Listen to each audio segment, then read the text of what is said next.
Lynetta, thank you so much for writing. Thank you to everyone who wrote. This time around, I am giving you a small taste of what it is to get notes from the professional pen. A very small taste.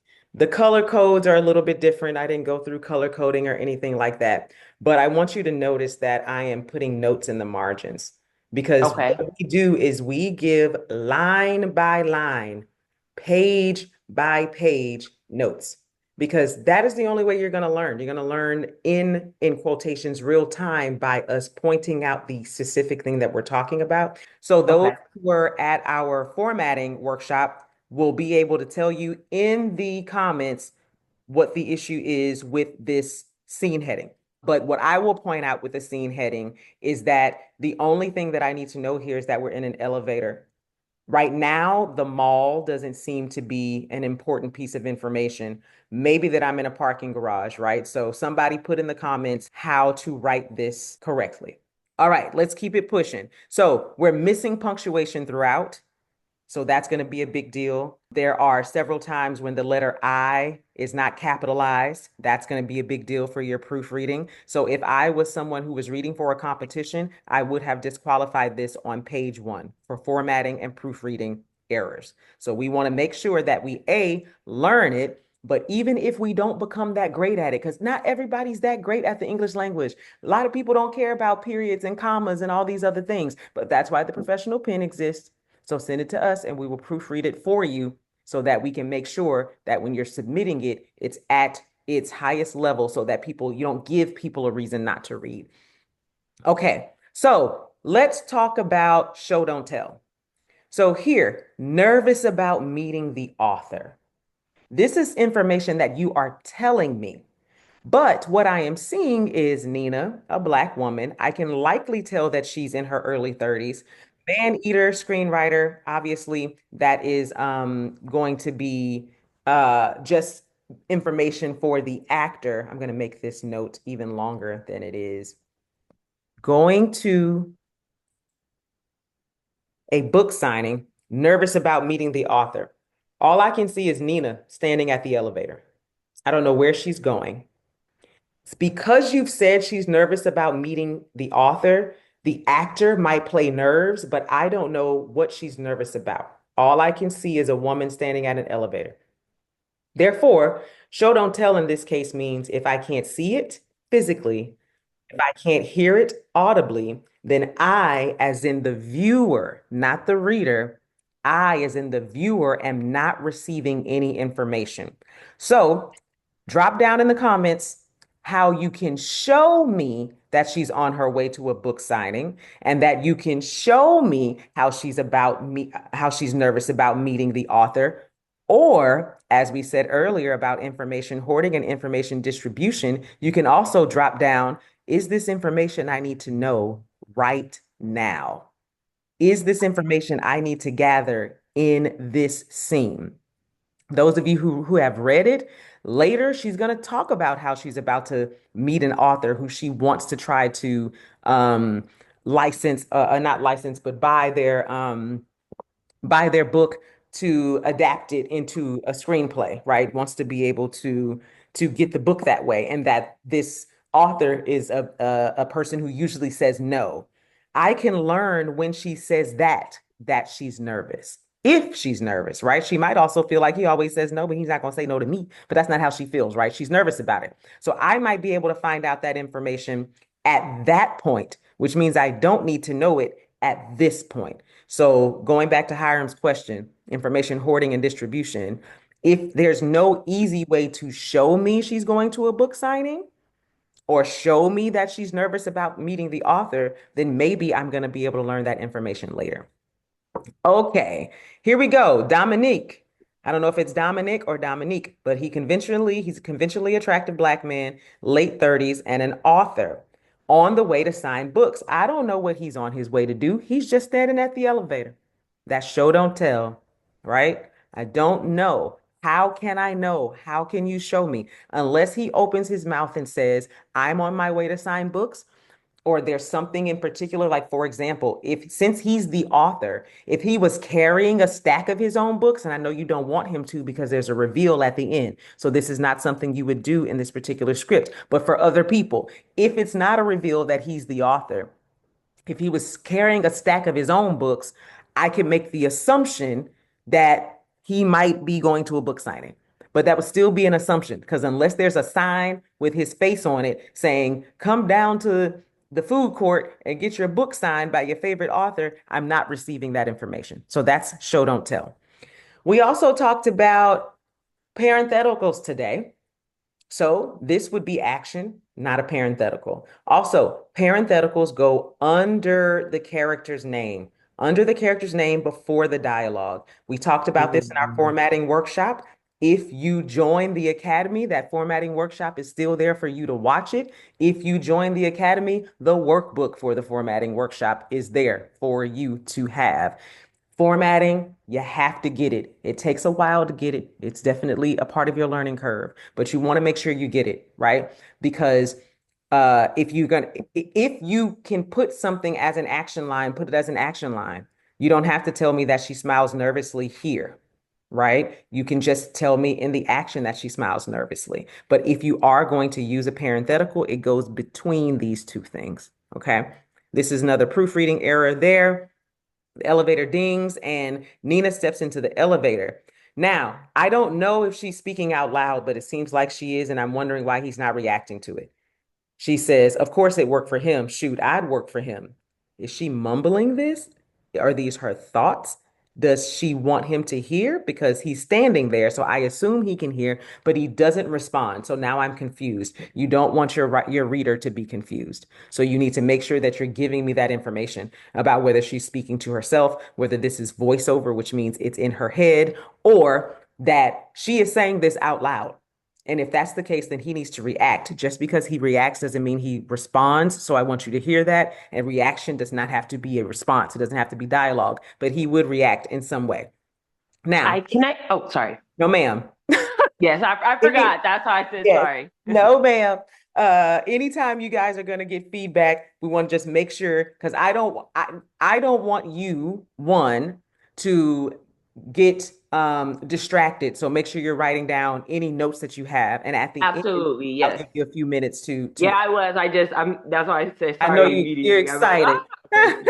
okay. You're excited. It's okay. It's no problem. Okay. All right. So then he says Nina stares at him like he can read her mind. So then I'm going, okay, maybe this was in her head. And, but again, I'm having to figure that out. And you don't want the small things to be something your reader has to figure out. Then we have another scene heading here. So you guys go ahead and drop in the comments how she should write this scene heading. Formatting. All right, same thing with this. This is a parenthetical. Here, now we're getting our dialogue formatted in two different ways, right? So Nina is speaking, but Nina is a part of Dominic's dialogue, and then Nina is speaking with a colon instead of speaking like screenwriting formatting is for dialogue. Okay, so those are some of the things that I just picked up on, but let's talk about the story within itself. The story within itself, for those who have not read it, Nina I don't know what her job is, but I think it says screenwriter. So she wants to, I don't know why I can't think of this word I'm trying to say, but she wants to Adapt. she wants to adapt Dominic's book into a screenplay. And Nina doesn't know that this is Dominic that she's talking to.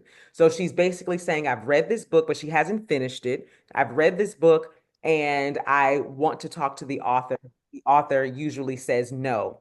And by the end, we realize that Dominic, who has been flirting with her a little bit, is the author that she wants to be in touch with. So it's a great reveal that happens at the end. So my notes about this are how you can give us this social proof a little bit about um, Nina and Dominic without telling us like you're doing here, right? How can we get a little bit more information about them? And if not, then don't tell us these things at all and let us learn along the way that she's a screenwriter. Let us learn along the way that he's an author. Now in 2025, I find it hard that she doesn't know what Dominic looks like. Now, I get it. This is a screenplay. It was just for the challenge, right? But let's just talk about that. If she's really interested in this author and she knows that he always says no, it's odd to me that she's reading the book, that his picture is not in the book, that she didn't Google, that if this is not her first time doing this, because she basically says, I'm not new to this, I'm true to this, somewhere along the lines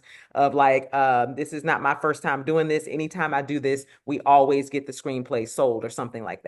So if that's the case, then that would also mean that she researches a lot. So she probably would not go to this book signing without knowing who she's going to meet. And so I think a little bit of that can be worked through so that we understand that he doesn't know who she is, but she would likely know who he is. And now, in what she's saying, there's a little bit different of a context. She's flirting because she thinks he's cute, but she's also trying to get him to say yes to her adapting his book. So I think those are all of the notes that I have. This is another show don't tell. Dominic smiles at Nina, knowing he has rejected all screenwriting offers for his novels. Nobody is receiving that information. None of us, right? Um, Also, this gives away your reveal to the reader. So, like Carlton was talking about before, and we were talking about with information distribution. If it's a reveal that Dominic is the author, then don't tell us in the action. Allow us to have that same moment that Nina has. Oh my God, this is the author. When we get down here and he says, I like to think so, but the author may not. And then Dominic reaches for her hand, blah, blah, blah. Wish me luck, going to get the autograph. Wait, I didn't catch your name. And he says, Dominic Jackson, right? Yes, Mr. No in the flesh. But you've already ruined the reveal for the reader on page 2. And we've got 5 more pages to go. So that's something to think about. Lastly, I I did a strike through on these because it's information you don't need. So going back to Hiram saying, how do you know what you don't need? Number one, Dominic is trying to see what drove her to want to adapt his novel. That's what you just told us here. You just told us that in the dialogue. So you don't need to repeat yourself in the action. That's something that you do in novels. In novels, you say, I'm about to talk to you about this, and then you talk to them about it. In a screenplay, you just talk to them about it. You don't tell us that you're about to do something. You just do it. And then the same thing is true after they do it. You don't then go, the person just did this. Now, let me tell you that the person just did this. It's like, no, we just saw it. We just heard it. You don't have to tell us. Same thing here. My start, sir. I am award-winning screenwriter. Almost everything I've ever written has been picked up. You don't have to tell me she's listing them proudly. She just did. I just saw her or heard her do so. So those are things that you can lose in your screenplay. So hopefully that helps Hiram with his question earlier. And now I think we're running out of time, but let's do 2 questions for you, Miss Lynetta. So one, I saw Carlton put in the chat that this would be voiceover. A lot of people said that too, but I was just unclear, I guess, of how I was supposed to explain it. You don't have to Um, explain voiceover. Did somebody put in the comments how to write when someone's speaking in voiceover? no, yeah, well, because I asked the question and like a lot of people commented on the reply to the script that when she was speaking that she's supposed like not supposed to be heard, and I kind of like explained it as like what women want slash what men want when like they're like that. So I wasn't sure like if that was necessarily a voiceover. Yes, ma'am. Okay, so that's a If I'm voiceover. looking at her and her lips aren't moving, where's the sound coming from? Okay. Yeah, that's so think about it literally, right? Okay. Yes. Um, so if that's the case, I'm gonna put it in here, then that means you would do Nina voiceover. If we have to Okay. record that sound from somewhere else, Mm-hmm. then it's voiceover. Okay. Okay. So thoughts, voice of God, narration, that's voiceover. Okay. All right. Uh, Your the other next would be that is it logical? Because for my like character build, she doesn't know what Dominic looks like, which it wasn't gonna be put in here obviously, but she doesn't know what he looks like because he's like this is his first signing and he's normally using a ghost Mm-hmm. for his books. Does he use a ghost picture? So he doesn't write. He doesn't No, write the someone pic- else like someone else represents him. So he It's does. his name, but someone represents him. So he has a stage name or like a pseudonym. He doesn't write under Dominic Jackson. No, he writes under Dominic Jackson, but someone else has always represented him. They never connected him to Mhm. being the book writer. So then So it's why is like he this is his first time revealing him as the actual book writer of all these books. okay? So he doesn't So have a. Shannon, Go ahead. so I Yes, watched an episode of a TV. proxy. I watched an episode of TV. I forget what show it was that had something similar, but I think the answer to your question, so the writer was like one person, but they used the picture of somebody else because they didn't think his picture would sell the books, right? Yes. So I think in that Well, situation, what you would do though is you would say you would have to have Nina say in dialogue out loud, "Hey, nobody even knows what this guy looks like because I just based on all the research to Shannon's point that she's done for her social proof, she's found out she knows this about him that nobody's ever seen this okay. guy in real life. So if she says that out loud at some point, then the audience gets that information and we understand now. Okay, this person that's incredibly prepared. Now we understand why she doesn't know what he looks like. Okay. Yeah, and that's why she's nervous because no one knows what he looks like. Yeah, yeah. Okay. Then Carlton's answer is correct. Just give us that information, right? Okay. But not in the action because we won't receive it there. Okay. Yes, Say it not out in the loud. action. Dialogue. She has to say that she doesn't know what this man looks like. She has to say that there are no pictures of him. He's like a ghost. Okay. Yeah, she has to And say it. this also helps. So part of why when you're thinking about how you're writing your stories is like you're able to accomplish so many things just by these little changes. So when you're doing this, it also helps with your why today. And where you always hear a lot of people talking about like why today, why are we dropped into the story at this particular moment in time? Why is it important that today is the day that we start the story? And so if we now understand that, oh, today of all days is the day that he finally reveals himself, that's a big deal. That's a big deal. That's Yeah. a big deal. And so that's something that you can use to further bolster the story and the world.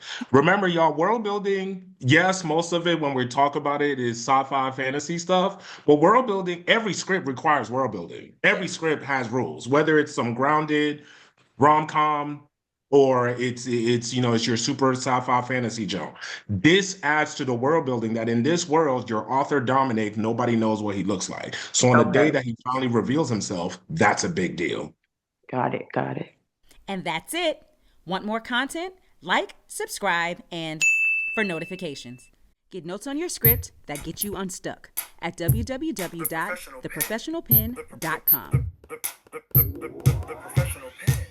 I'm out.